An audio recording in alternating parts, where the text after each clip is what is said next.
Welcome to bird media. నేను మీ పవన్ కృష్ణమూర్తి. చిన్న చిన్న పొరపాట్లు సహజం అండి, ఎక్కడైనా ప్రతి ఒక్కళ్ళు చేస్తారు. ఎంత పెద్ద పెద్ద వాళ్ళైనా చేస్తారు. సో ఆ పొరపాట్లను సరిదిద్దుకుంటూ ముందుకెళ్ళిపోతుంటాం కామన్. కానీ ఏకంగా టీఆర్పీ రేటింగ్లో నంబర్ 1 పొజిషన్ కోసం పోటీ పడేటువంటి సదరు న్యూస్ ఛానల్కి మాత్రం ఇది పొరపాటు కాదు, ఇది గ్రహపాటు అనుకోవాలేమో. అంటే కనీసం ఒక ఆలోచన అనేది కూడా లేకుండా ఇష్టం వచ్చినట్టు వార్తా ప్రసారం చేసేస్తే మరి మీడియా అనాలా? ఏమైంది? ఎందుకంటే నిన్న ఈనాడు గురించి మాట్లాడుకున్నాం. అందులో ఉన్నటువంటి తెలంగాణ ఆర్ ఆంధ్రప్రదేశ్ ఈ రెండింటికి సంబంధించినటువంటి ఆర్టికల్స్ ఎవరైతే రాశారో దాన్ని ప్రూఫ్ రీడింగ్ చేసింది ఎవరో తెలియకుండా పేపర్లో ప్రింటింగ్ అనేది చేసేశారు. ఏం జరుగుతుంది? క్వాలిటీ తగ్గుతుందని. న్యూస్ ఛానల్స్లో కూడా ఇదే రకమైనటువంటి ఒక దిక్కుమాలిన పందా మొదలైంది. ఇంతకీ వార్త ఏంటంటే పవన్ కళ్యాణ్ గారికి కార్డియాక్ అరెస్ట్ వచ్చేసిందట, ఆయనకి గుండెపోటు వచ్చేసిందట, ఐసీయూలో చేరిపోయారట. ఇక మొదలైంది మీడియా ఛానల్లో పొద్దున్నే ఫోన్ ఇన్లు, వాళ్ళ రిపోర్టర్ అక్కడ హాస్పిటల్లో పవన్ కళ్యాణ్ లోపలికి వెళ్తున్నటువంటి దృశ్యాలు వీటిని చూపించేసి పవన్ కళ్యాణ్ ఐసీయూలో జాయిన్ అయిపోయారని చెప్పడం. ఇక వైసీపీకి సంబంధించి ఏకంగా ఎన్ఆర్ఐలు వచ్చి ఇక్కడ స్థిరపడినటువంటి వాళ్ళు కూడా సోషల్ మీడియాలో బాగా యాక్టివ్గా ఉన్నవాళ్ళు కూడా ఏదో నర్మగర్భంగా పోస్ట్ చేశాము అనేటువంటి విధంగా మాట్లాడుతూ పవన్ కళ్యాణ్ ఐసీయూలో చేరిపోయాడు, పోనీలే త్వరగా కోలుకుందాం, ఇలా కోరుకుందాం అన్నటువంటిది. పేరు చెప్తే ఎందుకు లేని అడ్డొస్తుంది, కానీ అందరికీ తెలిసినటువంటి ఛానలే, ఎప్పుడు టాప్ 1 టాప్ 2లో ఉండేటువంటి ఛానలే. మాట్లాడితే భక్తిపరంగా కూడా చాలా పెద్ద పెద్ద కార్యక్రమాలు చేస్తూ ఉంటారు. అలాంటి ఛానల్లో పొద్దున్నే వచ్చినటువంటి స్క్రోలింగ్, ఏకంగా దాని మీద 10 నిమిషాలు పావుగంట సేపు నడిపించినటువంటి బ్రేకింగ్ న్యూస్ పవన్ కళ్యాణ్కి అనారోగ్యం అని చెప్పాను. ఇంతకీ అసలు వాస్తవం ఏంటి? ఇక్కడ ఉన్నది అస్వస్థత చేసింది ఎవరికి? పిడుగు హరిప్రసాద్, జనసేన ఎమ్మెల్యే ఆయనకి. అది కూడా ఎప్పుడు? ఇవాళకి వాళ్ళు ఏమైనా అయిందా? ఇవాళకి వాళ్ళు కూడా కాదు. ఏం జరిగింది? ఆయనకి ఇటీవల బైపాస్ సర్జరీ చేయించుకున్నారు. విజయవాడ ఆయుష్ హాస్పిటల్లో ఆయన కోలుకుంటున్నారు. చికిత్స పొందుతున్న ఆ పార్టీ నాయకుడిని పరామర్శించి ఒకసారి కలిసి రావాలి అని చెప్పి పవన్ కళ్యాణ్ గారు హాస్పిటల్కి వెళ్ళారు. అది వెళ్ళడం మరి బయట ఉన్నటువంటి రిపోర్టర్ చూశాడో ఇంకెవడు చూశాడో తెలియదు. రే పవన్ కళ్యాణ్ వెళ్ళిపోతున్నాడు రా హాస్పిటల్కి, ఇంకేముంది అయిపోయింది, కార్డియాక్ అరెస్ట్, ఐసీయూ. ఎవడు చెప్పాడు మీకు? ఇక కనీసం బ్యూరో చీఫ్ కానీ వీళ్ళు కానీ చూసుకోరా? ఇమ్మీడియట్ ఇన్పుట్ ఎడిటర్ ఎవరైతే ఉన్నారో వాళ్ళు, అవుట్పుట్ ఎడిటర్లు, చీఫ్ ఎడిటర్ వీళ్ళు చూసుకోరా? పవన్ కళ్యాణ్ అనగానే ఇంకేముంది, సెన్సేషన్, ఆయనకు అనారోగ్యం అయిపోయింది, హార్ట్ అటాక్, కార్డియాక్ అరెస్ట్ అయిపోయింది, ఐసీయూలో ఉన్నారు, హుటాహుట్ని వెళ్ళిపోతున్నారు. ఇంకా నయం కుటుంబ సభ్యులందరూ బెంబేలు పడిపోతున్నారు. చిరంజీవి గారు వెంటనే స్పెషల్ ఫ్లైట్లో బయలుదేరి విజయవాడ వెళ్ళారు. ఇలాంటి వ్యధవార్తలు లేదు. కనీస ఆలోచన అనేది కూడా లేకుండా ఫోన్లో రిపోర్టర్ అక్కడి నుంచి మాట్లాడతాడు. ఏం మాట్లాడతాడో వాడికి అర్థం కాదు. ఏమనాలి వీళ్ళని? ఏమవుతుంది? మీడియాకి ఏమవుతుంది? బతికుండగానే చంపేయడాలు. ఎందుకంటే మన తెలంగాణ నేత పెద్ది సుదర్శన్ రెడ్డి గారు, ఆయన కూడా ముందే చంపేశారు, ఆటోమేటిక్గా చంపేశారు. అఫ్కోర్స్ ఆయన పరిస్థితి చాలా సీరియస్గా ఉంది, బ్రెయిన్ డెడ్ అయ్యే అవకాశం కూడా ఉంది. వెంటిలేటర్ మీద పెడుతూనే ఉన్నారు, చికిత్స అందిస్తూనే ఉన్నారు. కేటీఆర్ వెళ్ళారు, తర్వాత కేసీఆర్ కూడా ముందు వెళ్ళడానికి చూశారు. హరీష్ రావు గారు అయితే అక్కడే ఉన్నారు, మొత్తం పర్యవేక్షించారు. కానీ చివరాఖరికి అర్ధరాత్రి 2:30 ఆ సమయంలో ఆయన అంతిమ శ్వాస విడిచిపెట్టారు. దానికంటే ముందు రోజే మీడియాలో వచ్చేసింది, ఇంకా సోషల్ మీడియాలో కూడా పెద్ది సుదర్శన్ రెడ్డి చనిపోయాడు, చంపేశారు. ఇక్కడ పవన్ కళ్యాణ్ ఇంత చేసి మొన్న ఆయన చేయించుకున్నది భుజానికి ఆపరేషన్ చేయించుకుని వచ్చారు, అయిపోయింది. ఆయన కోలుకుంటున్నట్లో రెస్ట్ కూడా ఏం లేదు ఆయనకి. ఆయన హ్యాపీగా ఆయన పని ఆయన చేసుకుంటున్నారు, సమీక్షలు, సమావేశాలు ఇవన్నీ కూడా.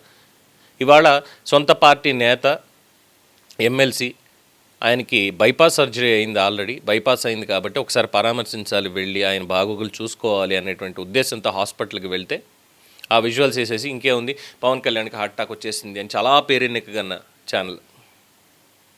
మీడియా ప్రమాణాలు అంటారా? కాదు, దిగజారుడుతనం అంటారు దీన్ని.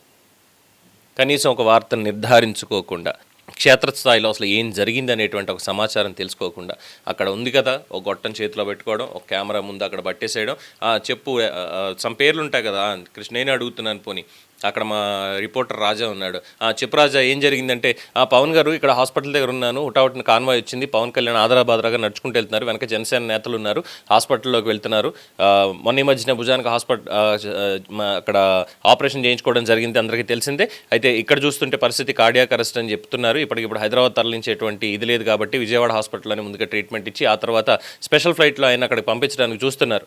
ఎవడని చెప్పాడా? మా రాజాకి ఎవడని చెప్పాడా? పోనీ నాకు ఎవడని చెప్పాడా?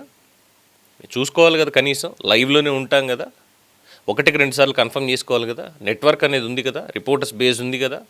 మాలాంటి సింగిల్ యూట్యూబ్ ఛానల్కి అయితే మాకుంటే సిబ్బంది ఎవరు ఉండరు. అక్కడి నుంచి వార్తను తెచ్చుకోవాలి అంటే మేమే అక్కడ ఎవరన్నా తెలిసిన వాళ్ళు ఉంటే ఫోన్ చేసి అది కన్ఫర్మ్ అయిందా లేదా, ఆ వార్త కరెక్టా కాదా, ఏం జరుగుతుంది అని మేమే ఇచ్చుకుంటాం. దాని మీద అనాలిసిసో లేదంటే బ్రేకింగ్ న్యూస్ అనో ఇంకోటో. ఈవెన్ ఛానల్స్లో వచ్చిన బ్రేకింగ్ న్యూస్ కూడా చూసుకొని ఫలానా ఏరియాలో ఇలా జరిగిందంటే అక్కడ ఎవరన్నా ఉంటే రిలేటివ్సో లేదంటే ఫ్రెండ్సో లేదు వేరే ఛానల్కి సంబంధించినటువంటి పనిచేసే వాళ్ళు ఎవరైనా ఉంటే వాళ్ళకి ఫోన్ చేసి అన్న ఏంటన్నా ఇది జరిగిందంటే నిజమైనా ఏంటి అసలు ఫ్యాక్ట్ ఏంటనేది కనుక్కొని తర్వాత మాకు కావాల్సిన ఆ ఇన్ఫర్మేషన్ అంతా కూడా తీసుకొని మా పందాలో మేము ప్రజెంట్ చేస్తాం. జస్ట్ ఇన్ఫర్మేషన్ పాసింగ్ అది. అరే ఇంత పెద్ద నెట్వర్క్ కోట్ల వ్యవహారం ఇదంతా ఉండి ఒక ఛానల్ చేయాల్సినటువంటి పనిదా? ఏం చెప్తారు సమాధానం? చెప్తారా పవన్ కళ్యాణ్ గారికి క్షమాపణ బహిరంగంగా? ఎవరైతే న్యూస్ యాంకర్ని కూర్చోబెట్టి న్యూస్ ప్రెజెంటర్ని కూర్చోబెట్టి ఆ వార్త అంతా నడిపించారో, ఎవరైతే ఆ రిపోర్టర్ అక్కడ ఫోన్ తీసుకుని ఇదంతా చేశాడో, ఇవన్నీ కూడా వరుసగా బ్రేకింగ్ న్యూస్లు పొద్దున్నుంచి కూడా. ప్రెస్ ఇన్ఫర్మేషన్ బ్యూరో ఏం చేస్తుంది? ఇక్కడ ఉంది కదా ఢిల్లీలో సమాచార మంత్రిత్వ శాఖ, వాళ్ళు ఏం చేస్తున్నారు? ఇలాంటి వార్తలు వచ్చినప్పుడు ఎటువంటి చర్యలు తీసుకుంటున్నారు? అది ఎంత సెన్సేషన్ అవుతుంది అసలు అనేది ఆలోచించరా? ఎంత దానివల్ల ఉపద్రవం ఆలోచించరా? ఆలోచించకుండానే ఇష్టం వచ్చినట్టు వార్తలు వేసేసేయడం. కొన్ని ఉన్నాయి దిక్మాలిన ఛానల్స్ అనాలా లేదంటే ఇంకోటో తెలీదు. ఎందుకు అనేది వార్తలు ఎందుకు పెడతారో తెలీదు.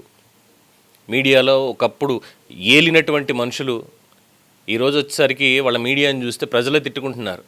ఏంటి మీ టీఆర్పీల కోసమా లేదంటే మీ రికగ్నిషన్ కోసమా ఏంటి అసలు ఇది చేసేదని చెప్పి స్టూడియోకి వెళ్ళి మరీ తిడుతున్నారు. పరువు ప్రతిష్టల కోసం నడిపించేటువంటి ఛానల్ ఒకటి ఉంటుంది. కేవలం పరువు ప్రతిష్టల కోసం, ఒక స్టేటస్ కోసం పంతంతో నడిపించేటువంటి ఛానల్. ఒక వార్తను సరిగ్గా రాసేవాడు ఉండడు, దాన్ని కరెక్ట్గా ప్రొనౌన్స్ చేసి చెప్పేవాళ్ళు ఉండరు. ఏదో పెడుతున్నాం, ఆయనేమో వాళ్ళేమో మేనేజ్మెంట్ ఏమో డబ్బులు తీసుకొచ్చి పెడుతుంది, ఎక్కడి నుంచి తెస్తారో ఏం చేస్తారో తెలియదు అన్నట్టు. కింద ఉన్న వాళ్ళు మనకు జీతాలు వస్తున్నాయి కదా, మన పని మనం చేసుకుందాం అన్నట్టు వాళ్ళు. ఒక ఫ్యాక్ట్ చెక్ ఉండదు, ఒక ఇన్ఫర్మేషన్ గ్యాదరింగ్ ఉండదు, ఏమీ లేకుండానే. ఇంకొంతమంది అయితే ఉంటారు అసలు ఏమీ లేని దాని నుంచి మెట్రో ట్రైన్లో జరిగిన దాన్ని లేదంటే నాకు రోడ్డు మీద బస్ స్టాప్లో ఉంటే అక్కడ మాట్లాడుకుంటున్నారు, జగన్మోహన్ రెడ్డి గారిని ఎలిమినేట్ చేయడానికి ఏకంగా 200 మంది షార్ప్ షూటర్లు వచ్చేసారు అని చెప్పని ఇంకొంతమంది చెప్తూ ఉంటారు. ఏంటి అసలు ఏమవుతుంది మీడియాకి? పొరపాటున కాపు నేతలు ఆ రోజు మొత్తం 40 మంది అక్కడ గ్యాదర్ అయ్యారు, వాళ్ళు 20 లక్షలు ఇద్దామని గ్యాదర్ అయ్యారు, వాళ్ళకి ఏదో సాయం చేయాలనుకున్నారు, ఎంత అనేది కూడా చెప్పాల. చివరాఖరికి విజువల్స్లో వచ్చింది అంబటి రాంబాబు గారు ఆ చెక్కు ఆ డీడీ తీసి ఇవ్వడంతో ఏమో జగన్మోహన్ రెడ్డి గారు ఇవ్వలేదు, అంబటి రాంబాబు గారి మీదే పడింది అని బయట చాలామంది అనుకుంటున్నారు. ఇన్ఫ్యాక్ట్ ఆయన సత్యనపల్లిలో కూడా మాట్లాడుకుంటున్నారు. మరి పాప అంబటి రాంబాబు గారికి ఇదయ్యింది అన్న ఒక్క మాటకి ఆయన అంత హార్ష్గా రియాక్ట్ అయ్యారు. దాన్ని నేను అభినందిస్తా. ఎస్, ఆయన చెప్పారు కరెక్ట్గానే, ఇది పొరపాటు జరిగింది, సరిదిద్దుకోండి. నేను సరిదిద్దుకున్నాను. మరి వీళ్ళందరికీ ఏమవుతుంది? ఇంతంత పెద్ద పెద్ద మీడియా ఛానల్స్కి వీటన్నింటికి పవన్ కళ్యాణ్ గారికి అనారోగ్యం అని పెట్టేస్తారా? అసలు అక్కడ హాస్పిటల్లో ఉన్నది ఎవరు ఏంటి లేదు. చెప్పినగా లాస్ట్ టైం కూడా పవన్ కళ్యాణ్ అనేటువంటి వాడు ఆక్సిజన్ అనమాట చాలామందికి. వాళ్ళకి ఆక్సిజన్ లాగా. ఆ పేరు లేకపోతే, లేదంటే కొన్ని ఛానల్స్కి అయితే చంద్రబాబు లేకపోతే, కొన్ని ఛానల్స్కి జగన్మోహన్ రెడ్డి లేకపోతే, ఇలా బేసిక్గా ఏంటంటే ఒక నెరేటివ్ ఉంటుంది. సరే పొలిటికల్గా ఉన్నటువంటిది వేరు, కానీ ఇక్కడ వ్యక్తిగత వాళ్ళ పార్టీకి సంబంధించిన నేతకి అనారోగ్యం ఉంది అన్నప్పుడు పరామర్శించడానికి వెళ్తే అది పవన్ కళ్యాణ్కి అనారోగ్యం అని చెప్పి వేసేయడం అనేది ఇది అబద్ధం కాదా? డెలిబరేట్గా దీని మీద చేయడం అనేది కాదా? వీటిని దిగజారిపోయినటువంటి విలువలు అంటారు. మేబీ ఒకప్పుడు గొప్పగా ఉండేదేమో, ఆ గొప్పతనం మొత్తం పోయి ఈరోజు దిగజారిపోయి బ్రతుకుతున్నటువంటి తప్ప ఇంకోటి ఏం లేదు సదర్ ఛానల్ అనాల్సి వస్తుంది. ఎనీవే, ఇది వచ్చినటువంటి వార్తలు అయితే మొత్తం అన్నీ కూడా అబద్ధం అండి. వాళ్ళ రేటింగ్స్, వాళ్ళ వ్యవహారం, వాటి కోసం సంచలనానికి ఏదో ప్రాధాన్యత ఇచ్చేసి వీళ్ళు ఈ బ్రేకింగ్ న్యూస్ అని ఇదంతా వేశారు. మొత్తం అంతా కూడా అబద్ధం. అది విశ్వసనీయత అనేటువంటిది లేకుండా బాధ్యతారాహిత్యంగా వ్యవహరించింది అనడంలో ఏమాత్రం అతిశయోక్తి లేదు.